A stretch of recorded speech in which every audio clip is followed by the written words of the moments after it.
శిక్ష తప్పదు, ఎట్టి పరిస్థితుల్లో తప్పదు. కానీ 5 ఏళ్ళు ఎంపీగా ఉండి విశాఖపట్నాన్ని కానీ చుట్టుపక్కల ఒక్కటి చెప్పమనండి, ఉన్నటువంటి ఎక్కడ అభివృద్ధి చేయలేదంట. ఒక్కటి. ఈ విశాఖపట్నం అన్నది ఈ దేశంలో అత్యంత ప్రతిష్టాత్మకమైనటువంటి ఎంపీ. ఇక్కడ సెంట్రల్ గవర్నమెంట్ ఎన్నో సంస్థలు ఉన్నాయి. ఒక్క సంస్థకు రివ్యూ మీటింగ్ పెట్టిన అడగండి, ఎక్కడన్నా ఒక్క సంస్థ ఒక ఎంప్లాయ్మెంట్ జనరేట్ చేసిన అడగండి. ఈ విశాఖపట్నానికి ఒక చిన్న ఇంత పనిచేసాను చెప్పమానండి.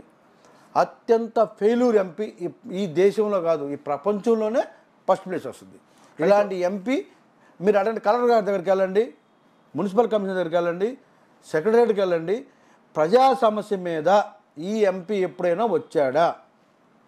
తన సొంత పనుల కోసం, తన భూ కబ్జాల కోసం, తన భూముల కోసం, తన అపార్ట్మెంట్ల ప్లాన్ల కోసం తప్ప, తన సొంత పనులకు తప్ప ఒక్క పని కోసం, ఈ రోడ్డు కోసం, లేకపోతే ఈ మనిషి కోసం, ఈ వ్యక్తి కోసం పలానా చోటుకి వెళ్ళాను అని ఒక్కరితో చెప్పించండి, నేను ఛాలెంజ్ చేస్తున్నాను.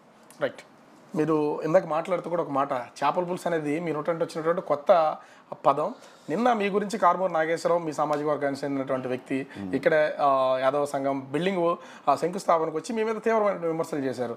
అంటే ఆయన ఉద్దేశించిన ఈ చేపల పులుసు అనేది ఏంటి? చేపల పులుసు అసలు కథ ఏముందా దీనికి? నేను ఎప్పుడు కూడా ఒక వ్యక్తి గురించి మాట్లాడను. నేను అనిల్ వచ్చాడు, తన పని తను చేసుకెళ్ళిపోయాడు. సుబ్బారెడ్డి అన్న వచ్చాడు, తన మాడుకున్నారు. ఝాన్సీ గారు వచ్చారు, తను ఏదో మాడుకుంది, ఆమె వెళ్ళిపోయింది మేడం గారు. అలాగే చాలామంది వచ్చారు, మాడుకున్నారు. ఇతను కూడా వచ్చాడు, దేనికి వచ్చాడు?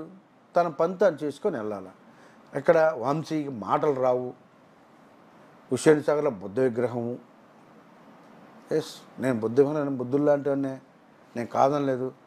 ఆయన ఏం చెప్పాను, నీలాగా చేపల పులుసు ఇచ్చి స్వీట్లు పెట్టి అమ్మగారు ఈ చేపల పులుసు తింటావా అంటే ఎవరు? అమ్మగారు చాలా ఇష్టం సార్. ఇది అమ్మగారి కోసం పులుసుని పంపించాను సార్, బొమ్మడాలి పులుసు సార్. అమ్మగారి కోసం ఇది వండాను సార్.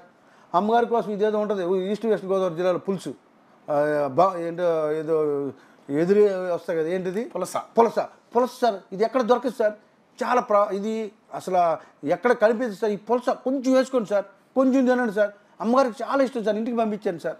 ఈ మాటలతోనే కదా నువ్వు కొట్టావు. అంటే చేపల పులుసుతోనే పడగొట్టాడు.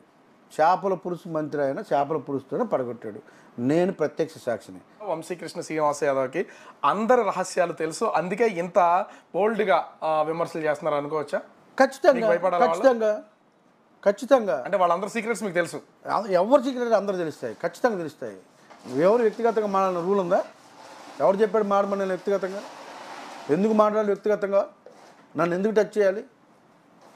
నలుగురు అంతమంది వచ్చారు, నువ్వు ఒకడో మార్కుల కోసం నన్ను మాట్లాడతావా? నీ మార్కుల కోసం నా గురించి మాట్లాడాలి నువ్వు? నేను బొద్దు విగ్రహాన్ని నువ్వు మాట్లాడగలవు? నేను మాట్లాడితే దేశ రాజకీయాల మీద పూర్తి అవగాహన వ్యక్తిని నేను. నీలాగా చేపల పులుసులు కాదు.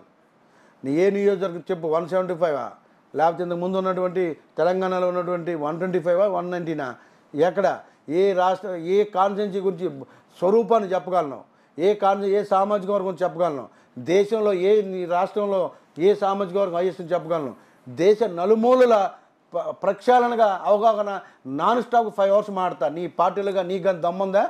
రా, చాలా ఓపెన్ డిబేట్. ఎందుకు ఇక్కడ ఉన్నటువంటి 5 hours నాన్ స్టాప్ దేశ రాజకీయాలు మాటని అందరూ నీలా పుస్తకం చూసుకొని చదువుకుంటారు. మీరు స్పీచ్లు పుస్తకం పట్టుకోను, పుస్తకం చూడను, అటు చూడండి ఇటు చూడండి, నీతో ఫేస్ టు ఫేస్ మాడదు. ఎవడైనా నీ పార్టీలో ఎవడైనా మగవాడు దమ్ముంటే తీసుకురా, రాజకీయాలకు అవగాహన ఉన్న మగవాడిని తీసుకురా.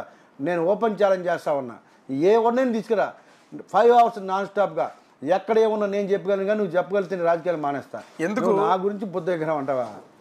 ఎందుకు దమ్ముంది నీకు?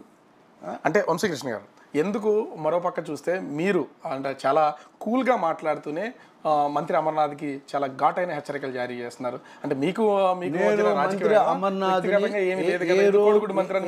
ఏ రోజు నేను మంత్రిని కోడిగుడ్డం లేదు, లేకపోతే ఇంకో విమర్శించలేదు. తను నన్ను ఒక చిన్న మాట అన్నాడు, తనకు చిన్న ఒక మాట అన్నాను. ఇంకా ఆ రోజు నుంచి ఈ రోజు తను అనలేదు, నేను అనలేదు. నేను ఆయన అమర్ మాట్లాడితే నేను మాట్లాడినాను. అమర్కి నాకు ఏ రోజు శత్రుత్వం లేదు, ఏం లేదు.